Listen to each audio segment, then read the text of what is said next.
सोचिए जरा और होनेस्टली सोचिए, अगर किसी देश पर हमला हो लेकिन गोली न चले, न टैंक्स आए, न बॉर्डर पर वॉर हो, लेकिन फिर भी कुछ सालों में उस देश की सोसाइटी बदलने लगे, लोगों की पहचान कंफ्यूज होने लगे, फैमिलीज के अंदर डर घुसने लगे, वुमेन खुद को अनसेफ महसूस करने लगे, तो क्या हम उसे हमला मानेंगे या हम कहेंगे कि कुछ नहीं हो रहा, सब नॉर्मल है। हमें बचपन से यही सिखाया गया है कि वॉर मतलब सोल्जर्स और मिसाइल्स, लेकिन आज की दुनिया में पावर सिर्फ हथियारों से नहीं चलती। आज इन्फ्लुएंस के माध्यम से भी बहुत कुछ बदला जा सकता है, इतना क्वाइटली कि डैमेज होने के बाद हमें एहसास होता है। आज पूरे देश में एक इम्पोर्टेंट सवाल ये भी है, क्या कभी डेमोग्राफिक चेंज भी एक स्ट्रेटेजी हो सकती है?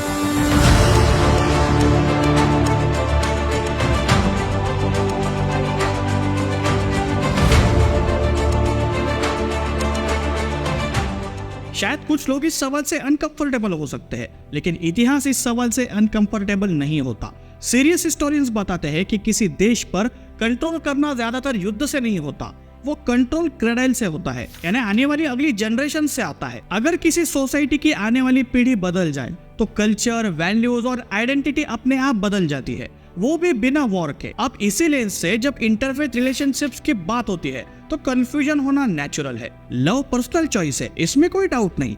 भारत में सदियों से इंटरफेथ मैरिज हुई है, लेकिन सवाल रिलेशनशिप का नहीं है, सवाल लव जिहाद जैसे पैटर्न का है। कुछ रिसर्चर्स और डॉक्यूमेंट्स आर्ग्यू करते हैं कुछ केसेस में रिलेशनशिप इमोशनल नहीं होती, बल्कि आइडेंटिटी बेस्ड डिसेप्शन के साथ शुरू होती है।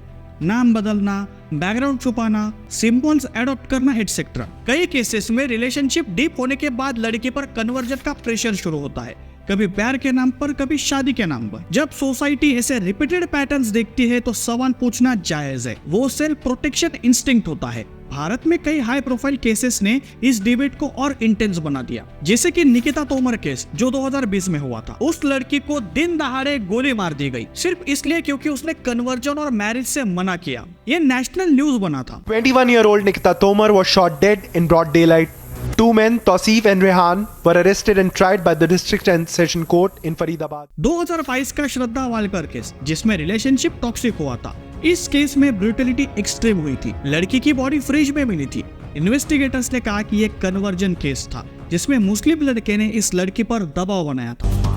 In the latest marker of a deeply toxic and abusive relationship that ended in murder, Shraddha Walkar, who was murdered by her partner. Kerala से जुड़े केसेस में इन्वेस्टिगेटर्स ने ऑर्गेनाइज्ड कन्वर्जन काउंसलिंग सेंटर्स और लीगल नेटवर्क की बात की। Hadiya case में supreme court तक डिबेट पहुंची थी। कुछ एजेंसीज ने PFI जैसे ऑर्गेनाइजेशंस पर एलिगेशंस लगाए कि इंटरफेथ कपल्स को ट्रैक करने, कन्वर्जन प्रेशर इंश्योर करने के सिस्टम्स बने हुए थे। अब जरा भारत के बाहर देखते हैं। यूके के रॉदरहैम और रॉचडेल ग्रूमिंग गैंग्स, दशकों तक thousands of under as girls का सेक्सुअल एक्सप्लॉयटेशन हुआ। ऑफिशियल इन्वेस्टिगेशंस में सामने आया कि ऑथोरिटीज ने एक्शन नहीं लिया क्योंकि उन्हें डर था कि कहीं उन्हें रेसिस्ट ना कहा जाए। 2016 में जर्मनी में Cologne New Year's Eve incident हुआ, जिसमें मास सेक्सुअल असॉल्ट हुआ था। पुलिस रिपोर्ट्स ने कल्चरल पैटर्न की बात की, लेकिन पॉलिटिकल प्रेशर ने डिस्कशन रोक दी। स्वीडन के क्राइम स्टैटिस्टिक्स में रेप केसेस में इमिग्रेंट बैकग्राउंड ओवर रिप्रेजेंटेशन पर डिबेट तो हुई, जो सारी लव जिहाद से जुड़ी हुई थी। डिजिटल एज ने इस पूरे लव जिहाद के प्रोसेस को और तेज कर दिया।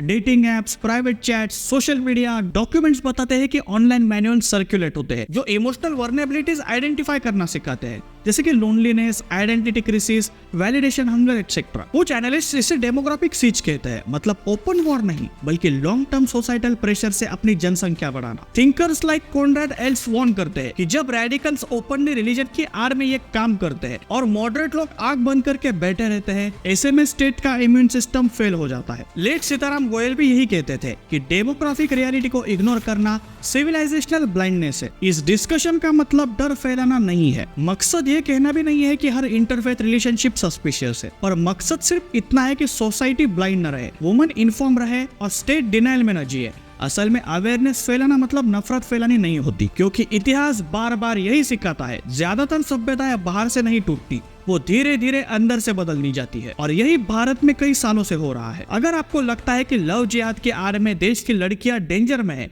इसके बारे में अवेयरनेस फैलना जरूरी है। आप इसके बारे में क्या सोचते हैं, कमेंट्स में जरूर बताइए। मैं शशांक मिलता हूँ आपको अगली वीडियो में। जय हिंद।